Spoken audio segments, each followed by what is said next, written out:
తాకట్లో ఉన్న బంగారాన్ని విడిపించి ఆ రోజున మార్కెట్ ధర కట్టి మిగిలిన డబ్బును మీకు అందిస్తుంది కొమ్మూరి గోల్డ్.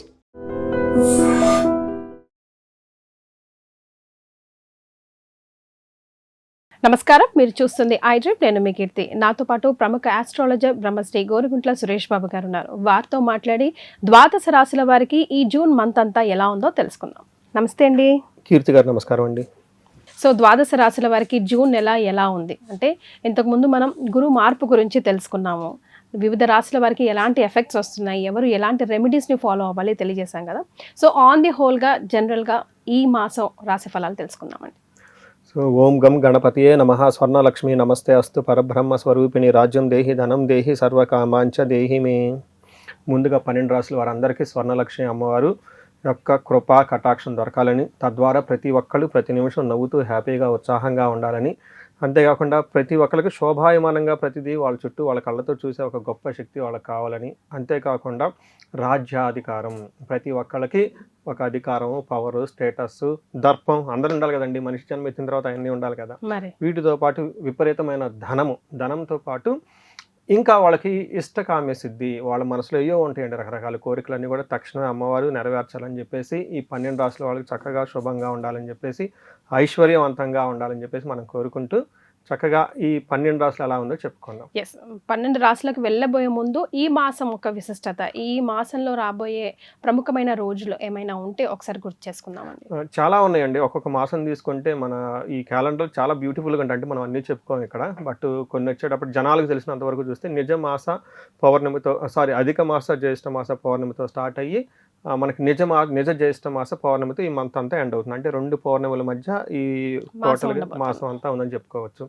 ఇందులో దీనితో పాటు వెరీ ఇంట్రెస్టింగ్ ఏంటంటే రెండు శని త్రయోదశులు ఈ మాసంలో వస్తున్నాయి. నాకు బాగా గుర్తు, లాస్ట్ ఇయర్ ఒక 4-5 months ఒక్క శని త్రయోదశి కూడా లేదు. ఎవరికైనా రెమెడీస్ చెప్దామంటే ఈసారి 2 శని త్రయోదశులు రావటం వెరీ ఇంట్రెస్టింగ్ పాయింట్. రెండోది ఏరువాక పౌర్ణమి అంటారండి. ఇప్పుడు కూడా మన విలేజెస్ లో చక్కగా చేస్తూ ఉంటారు. మా విలేజెస్ స్టిల్ చేస్తూ ఉంటారు. దాదాపు 300-400 ఎడ్లు ఏవైతేనేమండి వాటి చక్కగా కొమ్ములకు రంగులేసి గంటలు కట్టి కొత్తగా చిక్కాలు అవన్నీ కట్టేసి గుడి చుట్టూ ముందు కొన్ని రౌండ్లు వేసేసి ఊరంతా తప్పట్లు పెట్టుకొని చక్కగా బాజనీలు పెట్టుకొని అక్కడి నుంచి పొలానికి వెళ్ళిపోతూ ఉంటాయి. ఇటువైపు తెలంగాణ వైపులో మన గ్రామ దేవతకు కానీ ఇంటి వెలుపు కానీ పూజ చేసుకొని సాకులు అవి పెడుతుంటారండి, ఎల్లమ్మలు అవి ఉన్న వాళ్ళకైతే. అంటే ఎక్కువగా గ్రామ దేవతలకు ఎక్కువ పూజలు చేస్తారండి. మొదటి నుంచి మనకున్న ఆచారం అది. సో అది చాలా శోభాయమానంగా దివ్యంగా ఉంటుంది. సో అక్కడ నుంచి మన రైతులందరూ కూడా చక్కగా సస్యశ్యామలంగా వాళ్ళ పండాలని కూడా మనం కోరుకుందాం. ఆ సందర్భంగా విషెస్ చెప్పుకుందాం అనమాట. సో ఇవి కాకుండా ఇంకా మనకి జ్యోతిష శాస్త్రం ప్రకారం 5 రకాల గ్రహాలు మారుతున్నాయండి. మనకి ఎప్పుడు 3 లేదా 2, 4 మాక్సిమం మారుతాయి. కానీ ఈసారి 5 మారుతూ ఉన్నాయి. ఈ జూన్ నెలలోనే 5 మారుతున్నాయండి. ఒకటి ముందుకు వచ్చేటప్పుడు మనకి 1-2 రోజులు ముందుగా మిథున రాశి మారుతూ ఉన్నారు. బట్ దాని ఎఫెక్ట్ అంతా మనకి జూన్ మంత్ లో ఉంటుంది. మిథున రాశిలోకి ఎవరు మారుతున్నారు? మిథున రాశిలో వచ్చే బుధుడు మారుతూ ఉన్నారు. తర్వాత మనకు సూర్యుడు మారుతూ ఉన్నారు. సో సూర్యుడితో పాటు ముఖ్యంగా గురువు 2వ తారీఖున మారుతూ ఉన్నారు. ఆల్రెడీ మనం ఒక సిరీస్ చేసాం అనమాట. ఎడిషనల్ గా శుక్రుడు, కుజుడు కూడా మారుతున్నారు. సూర్యుడు వచ్చేటప్పటికి 15వ తారీఖు మారుతున్నారు. 8వ తారీఖు శుక్రుడు, కుజుడు లాస్ట్ మంత్ 20th మారుతూ ఉన్నారనమాట. అంటే టోటల్గా ఏదైతే ఏమనండి 5 రకాల గ్రహాలు మార్పు మనం ఈ జూన్ మంత్లో చర్చించుకోబోతున్నాం అనేది, ఇది కూడా జ్యోతిష శాస్త్రంగా చాలా ఇంపార్టెంట్ అని తెలుసుకోవాలి. సో రాశుల వారిగా ఈ 5 గ్రహాల మార్పు ఏ రాశి మీద ఎలాంటి ప్రభావం ఉంటుంది, వారికి ఎలాంటి రెమెడీస్ సూచిస్తే ఈ మాసం అంతా సునాయాసంగా సాగుతుందో తెలుసుకుందాం. రైట్. సో కర్కాటక రాశి వారికి ఎలా ఉందండి జూన్ మంత్? సో కర్కాటక రాశి చూస్తే మనం వీళ్ళకి కొంచెం మిక్స్డ్గా ఉంది అని చెప్పొచ్చు, కొంచెం ఛాలెంజింగ్గా ఉందని చెప్పుకోవచ్చు. ఫస్ట్ గురువు మారటం వల్ల కొంచెం 50-50గా ఉంటుందండి. అంటే జన్మరాశిలో గురువు ఉండకూడదని చెప్తారు. కాకపోతే ఉచ్చ స్థానంలో ఉండటంతో ఆ యొక్క ప్రభావం అంత ఎక్కువగా వీళ్ళ మీద పడదు అని చెప్పుకోవచ్చు. బట్ ఏ విషయం అయితే కొన్ని జాబుల విషయాల్లో కొన్ని విషయాలు జాగ్రత్తగా ఉంటే బాగుంటుంది. మిగతా అంతా ఓకే, నార్మల్ అని చెప్పుకోవచ్చు. మనం డీటెయిల్స్ చూసుకుంటే ఇందులో పునర్వసు 4వ పాదం, పుష్యమి 1, 2, 3, 4 పాదాలు, ఆశ్లేష 1, 2, 3, 4 పాదాలంతా కర్కాటక రాశిలో ఉంటారు. పేరు బలం మనం చూసుకుంటే వీళ్ళకి హీ, హూ, హో, హే, డాడీ, డూ, డే, డో అన్న లెటర్స్ అంతా ఇందులో ఉంటారు. ఇందులో మనం లఘు గోచారం, సూక్ష్మ గోచారం ప్రకారం చూసుకుంటే 12వ స్థానంలో సూర్య భగవానుడు ఎంటర్ అయ్యాడండి. తద్వారా ఏమవుతుందంటే ధనానికి సంబంధించి విపరీతంగా ఖర్చులు పెట్టే అవకాశం ఉంటుంది. అలానే 10వ స్థానంలో ప్లస్ ఇంకొకటి రియల్ లైఫ్లో చాలామందికి జాబులో టఫ్ సిచ్యువేషన్ వస్తుందండి. అంటే జాబులు అప్పటిదాకా సెలెక్ట్ అయ్యి అంటే లాస్ట్ మూమెంట్లో ఆగిపోవటం, లాస్ట్లో ఆగిపోయే అవకాశం ఎక్కువగా ఉంటుంది. చాలా అంటే ఎవరైనా ఏదైనా జాబ్కి సంబంధించి ప్రయత్నాలు చేసుకుంటే జూన్ 15th లోపు చేసుకుంటే మంచిది. ఆ తర్వాత మళ్ళీ వీళ్ళకి ఒక 2 months కొంచెం ఇబ్బంది పడే అవకాశం ఉంటుంది. 1 month అయితే ఖచ్చితంగా ఇబ్బంది పడిపోతారు. ఎంత వర్స్ట్ కేసు తీసుకున్నా కానీ జూన్ 15 నుంచి 25 వరకు చాలా ఇంటెన్సిటీ ఎక్కువ ఉంటుంది ఆ 10-15 days. బట్ ఏదైనా జాబ్కి సంబంధించిన ప్రయత్నాలు ఉంటే జూన్ 15th లోపున బెస్ట్ టైం అని మనం వీళ్ళకి చెప్పుకోవచ్చు. తర్వాత వీళ్ళకి కుజుడు 10వ స్థానంలో ఉండటంతో అగైన్ చాలా హెవీ ప్రెషర్ ఫీల్ అవుతారు వర్క్ ప్రొఫెషన్లో. దాన్ని శుచ్యం అంటారు. బుద్ధి 12వ స్థానంలో అగైన్ బుధుడు ఉండటం వల్ల అవమానాలు జరిగే అవకాశం ఎక్కువ ఉంటుంది. శుక్రుడు ఫస్ట్ జన్మరాశిలో ఉండటం వల్ల అఖిల విషయ భోగం, అన్ని విషయాల్లో చాలా చక్కగా కంఫర్టబుల్గా ఉంటారని మనం చెప్పుకోవచ్చు. సో మనకేం చేయాలి, ధనచ్ఛేదం, శుచం, పరాభవం, తర్వాత అఖిల విషయ భోగం అంటారు. ఈ 4 మొక్కల్లో సంస్కృతంలో ఎలా ఉండబోతుందో చెప్పేశారు. మనం ఇండివిడ్యువల్గా చూసుకుంటే ఒక్కొక్క గ్రహం ముఖ్యంగా కొంచెం జాగ్రత్తగా ఉండవలసింది ప్రొఫెషన్ మ్యాటర్స్లో. 12వ స్థానంలో ఎప్పుడైతే సూర్యుడు ఎంటర్ అవుతాడో అది వీళ్ళకి ప్రొఫెషన్లు అప్పటిదాకా బాగుంటే ఆ జాబులు కోల్పోయే అవకాశం ఉంటుంది. దీనితో పాటు వాళ్ళు ఇండివిడ్యువల్గా జాతకంలో ఏమైనా కనుక దోషాలు యాక్టివేట్ అయినా ప్లస్ వాళ్ళకి ఏమంటారు దశలు అంతర్దశలు సరిగా లేకపోతే ఆ ప్రాబ్లం ఇంటెన్సిటీ చాలా ఎక్కువగా ఉంటుంది. జాబ్ పోయే అవకాశం చాలా ఎక్కువగా ఉంటుంది. అందుకని ముందుగా వీళ్ళకి కొంచెం పూజలు అవన్నీ చేసుకుంటే, పరిహారాలు చేసుకుంటే బాగుంటుంది.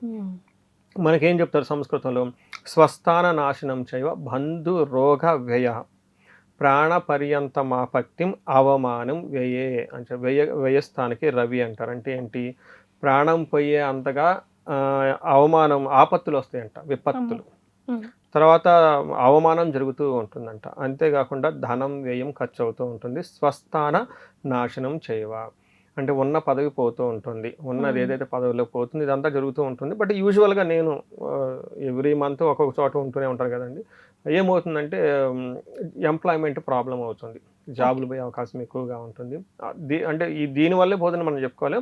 బట్ వాళ్ళు ఇంటర్నల్గా దశాభుక్తులు నడుస్తున్నా, వీళ్ళు నడిచిన ప్రభావం అంత ఎక్కువ ఉన్నా ఈ రెండింటికి ఒకదానికి ఒక ట్రిగ్గర్ అయ్యి ఇలా వస్తుందని చెప్పుకోవచ్చు. అయితే ఓవరాల్గా శత్రువుల పైన విజయం వీళ్ళకి ఉంటుంది, హెల్త్ చాలా బాగుంటుందని చెప్పుకోవచ్చు. ఇప్పుడు వరకు మనం ఏం చెప్పుకున్నాము, సూర్యుడు వల్ల 12వ స్థానంలో ఉండటం వల్ల ఎలాంటి ప్రాబ్లమ్స్ ఉన్నాయో చెప్పుకున్నాం. అదేవిధంగా సూర్యుడికి ఇంకొంచెం యాడ్ చేస్తూ కుజుడు కూడా ఉంటున్నారండి. కుజుడు స్ట్రైట్గా సదా సంచార ఉద్యోగం అని చెప్పేసి మన మహర్షులు సంస్కృతంలోనే పెట్టేశారు 5 ఏళ్ల క్రితం, 4,000 సంవత్సరాల క్రితం. ఎప్పుడు ఏం చెప్పారు, నిత్య క్లేశ, ఏదో ఒక విధంగా టెన్షన్గా ఉంటారు. తర్వాత సదా వ్యాధి, ఏదో ఒక అన్ఈజీగా ఉంటుంది ఫిజికల్గా. సదా భోజన దుర్బలం, టయానికి భోజనం కూడా చేయరంట, తిందామన్నా కానీ ఆ టయానికి భోజనం దొరకదంట వీళ్ళకి. అంతేకాకుండా సదా సంచార ఉద్యోగం, అటు ఇటు కుదుటిగా కూర్చొని చేసే జాబ్ కూడాను ఉరుగులు పరుగులు పెట్టి చేయాల్సిన పరిస్థితి అయితే వస్తుంది. ఒక సపరేషన్ లాంటి ఫీలింగ్ కూడా వీళ్ళకి వస్తుందని తెలుసుకోవచ్చు. బట్ ఇప్పటిదాకా మనం తెలుసుకున్న 2 ముఖ్యమైన గ్రహాలలో వీళ్ళకి ప్రొఫెషనల్ మ్యాటర్స్లో చాలా టఫ్ సిచ్యువేషన్ అయితే తీసుకొస్తుందని గమనించుకోవాలి. సంతోషం ఏమంటే వీళ్ళకి శుక్రుడు జన్మరాశిలో ఉండటంతో అర్ధలాభం, స్త్రీ సౌఖ్యమం, యత్నకార్య లాభాశాత్ అని చెప్తూ ఉంటారు. అంటే ఏదైనా పని చేస్తే అందులో సక్సెస్ ఉంటుంది, ధనం ప్రకారంగా బాగుంటుంది. పరస్త్రీ సంగమం తదా, అన్ఎక్స్పెక్టెడ్గా ఎవరైనా స్త్రీలు కానీ ఎవరైనా వచ్చి వీళ్ళకి హెల్ప్ చేస్తారని చెప్పుకోవచ్చు. ఇన్ కేస్ లేడీస్ అయితే జెంట్స్ అన్ఎక్స్పెక్టెడ్గా వచ్చి ప్రాబ్లమ్స్ వీళ్ళకి హెల్ప్ చేస్తారని చెప్పుకోవచ్చు. సో బట్ ఓవరాల్గా మనం చూసుకుంటే ఏమర్థమైందంటే అన్ని విషయాల్లో బాగుంటుంది, కానీ ఒక ప్రొఫెషనల్ మ్యాటర్స్లో కేర్ఫుల్గా ఉండాలని చెప్పుకోవచ్చు. రైట్. సో మరి నక్షత్రాల ప్రకారం ఎలా ఉంటుందండి కర్కాటక రాశి వారికి? నక్షత్రం, ఇండివిజువల్ నక్షత్రం బాగుందండి. సో ఇది ఒకటి హ్యాపీ న్యూస్ అని మనం చెప్పుకోవచ్చు. అక్కడ 2 గ్రహాలు ఇబ్బంది పెడుతున్నా ఇందులో పునర్వసు వాళ్ళకి క్షేమము, సంపదలు, మంచి ఫంక్షన్స్లో పార్టిసిపేట్ అవకాశము అంతా బాగుంటుంది, లాభప్రదంగా కూడా ఉంటుంది. బట్ లాస్ట్లో ఏమవుతుందంటే మృత్యు భయం, అంటే ఫ్యూచర్ గురించి ఆలోచిస్తూ ఏమవుతుందా అని టెన్షన్ పడే అవకాశం ఉంటుంది. అలానే పుష్యమి నక్షత్రం వాళ్ళకి అగైన్ లాభప్రదంగా ఉంటారు, సౌఖ్యంగా ఉంటుంది, కంఫర్టబుల్గా ఉంటుంది, అన్ని విషయాల్లో బాగుంటారు. అగైన్ వీళ్ళకి మృత్యు భయం, ఓకే, ఫ్యూచర్ గురించి ఆలోచిస్తూ టెన్షన్ పడుతూ ఉంటారు. అగైన్ ఆశ్లేష నక్షత్రం వాళ్ళకి వీళ్ళకి కొంచెం జాగ్రత్తగా ఉండాలి. వీళ్ళకి ఫస్ట్ సౌఖ్యంగా ఉంటారు, క్షేమంగా ఉంటారు, లాభంగా ఉంటారు పాజిటివ్ సైడ్లో ఓవరాల్గా. బట్ ఇంటర్నల్గా బ్యాక్ ఎండ్లో ఏం జరగవచ్చు అంటే వీళ్ళకి హెల్త్ కాంప్లికేషన్స్ రావచ్చు. దాంతోపాటు అతిగా భయపడుతూ ఉండే సిచ్యువేషన్స్ వస్తాయి వీళ్ళకి.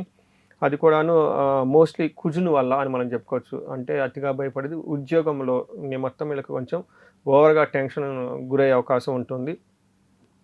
మిగతా విషయాలు పర్లేదని చెప్పుకోవచ్చు. అంటే వీళ్ళకి హెల్త్ కాంప్లికేషన్స్ అతిగా భయపడే పరిస్థితిలో ఉంటుంది. అనుకున్న పని కాకుండా లాస్ట్ వీక్లో ఇబ్బంది పడతారు. అనుకున్న విధంగా వీళ్ళకి ప్లాన్డ్గా పరిస్థితి ఉండదు, అన్ప్లాన్డ్గా ఉంటుంది. కాబట్టి జిగ్జాగ్గా ఉంటుంది, టెన్షన్ పడిపోతూ ఉంటారు. ఇది మనం ఓవరాల్గా వీళ్ళకి నక్షత్రం ప్రకారం చెప్పుకోవచ్చు. ఓకే. సో కర్కాటక రాశి వారికి అయితే నో డౌట్ కొంచెం ఛాలెంజింగ్గానే ఉంది. మరి వీరికి పర్సనల్గా ఎలాంటి రెమెడీస్ సూచిస్తారండి? ఉద్యోగాలు పోయే అవకాశం ఎక్కువగా ఉంటుంది కాబట్టి ఆదిత్య హృదయ స్తోత్రం చదవటం చాలా చాలా ఇంపార్టెంట్. సూర్యుడికి ఆర్ఘ్యం చేయటం, ఎవరైనా కనుక ఉపనయనం చేయించుకొని అంటే గాయత్రి మంత్రం అవి రెగ్యులర్గా చదువుతూ ఇన్నూ ఉంటున్నా కానీ బాగుంటుంది. కార్యసిద్ధి, హనుమాన్ కార్యసిద్ధి మంత్రం వెరీ వెరీ పర్ఫెక్ట్. ఈ రెండు కాంబినేషన్ చాలా బాగా పనిచేస్తుందండి. ఎందుకంటే ఇటు సూర్యుడు ఇటు కుజుడు రెండు గ్రహాలు, రెండు కూడా చాలా స్ట్రాంగ్ అయిన గ్రహాలు అనమాట. ఇటు సూర్య భగవానుడికి వచ్చేటప్పటికి ఆదిత్య హృదయ స్తోత్రం, కుజుడికి వచ్చేటప్పటికి గాయత్రి మంత్రం, అంటే శక్తివంతమైన హనుమాన్ చాలీసా అవి అలా చదువుకుంటూ ఉంటూ గ్రామ దేవతలను చక్కగా ఆరాధిస్తూ వాళ్ళు చేసుకుంటే బాగుంటుంది. అది అవకాశం లేని వాళ్ళు ఈ రెండు గ్రహాలకి శాంతులు చేయించుకుంటే సరిపోతుంది. Right. And for more videos, Please subscribe to iDream. Please subscribe to iDream. Please subscribe iDream. And please subscribe to iDream. For more videos, subscribe to iDream. please like, share and subscribe to the channel. Congratulations, iDream. Subscribe to iDream. Subscribe to iDream. So subscribe to iDream Media. iDream ki iDream team andarki huge congratulations. Please subscribe iDream Media. Please subscribe to iDream. Subscribe iDream. Please subscribe to iDream. iDream అంటే నా కళల ఛానల్ను subscribe చేసుకున్న నోరు తిరుగుతలేదు, మీరైతే గంట గుర్తు కొట్టండి. For more such videos, please subscribe to iDream. Subscribe to iDream. Please subscribe to iDream. Please subscribe iDream Media. Please do subscribe to iDream. Please subscribe to iDream Media. For best entertainment and information, please subscribe iDream. And don't forget to subscribe to iDream.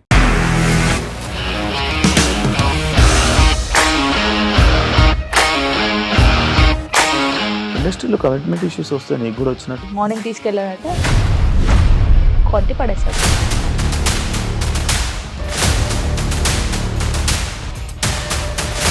ఒక్కళ్ళు కూడా చూడలేదు ఈ cinema అని చెప్పడానికి కూడా చాలా ధైర్యం కావాలి. అది నిజం కదా, దాంట్లో ధైర్యం ఏంటి? ఇది నెక్స్ట్ డే ప్లేట్ మార్చేస్తే తప్పు కదా. As of now we are comfortable this అని నేను అనుకుంటున్నాను. రష్మిక గారిది మీది ఒకే ఊరు అంటే కదా. నీకు కోపం వచ్చిందంటే బాగా తిట్టేత్తరా? తిట్టేద్దామండి. నిజంగా గేమ్ ని ఎలా చేంజ్ చేయగలిగారు? ఏపీఎస్ఎఫ్సి వాళ్ళకి 6 నెలల్లో నేను 6 లక్షలు కట్టా. బిజినెస్ చేయాలనుకుంటే it is as difficult as riding a tiger.